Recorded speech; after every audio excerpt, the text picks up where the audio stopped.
125 అమ్మా నువ్వు గ్రేట్ అమ్మా. దేనికి? నువ్వు మాకు పొద్దున్న లేచి బ్రేక్ఫాస్ట్ ఇంకా లంచ్ ప్రిపేర్ చేస్తావు, స్కూల్ నుంచి వచ్చినాక స్నాక్స్ ఇస్తావు, ఇంకా హోంవర్క్ రాపిస్తావు. కానీ నాన్న అసలు మమ్మల్ని పట్టించుకోరు, ఇంకా మాత్రం ప్రేమ ఉండరు. అట్లా ఎందుకు అనుకుంటున్నావు నువ్వు? నీకు ఈ డ్రెస్ ఎవరు కొనిస్తున్నారు? నానా. బుక్ ఎవరు కొనిస్తున్నారు? నానా. నీకు కావాల్సిన ప్రతి వస్తువు కొనిచ్చేది ఎవరు? నానా. కదా, అట్లాంటప్పుడు నాన్న ప్రేమ లేదు అని ఎందుకు అనుకుంటున్నావు? అమ్మ ప్రేమ కనిపిస్తుంది, నాన్న ప్రేమ కనిపించదు.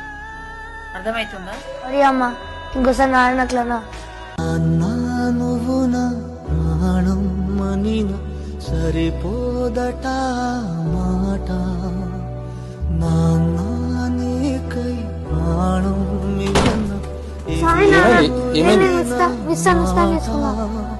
నిజాన్నిలా నేనేం చేసినా మీ మంచికే కూడా.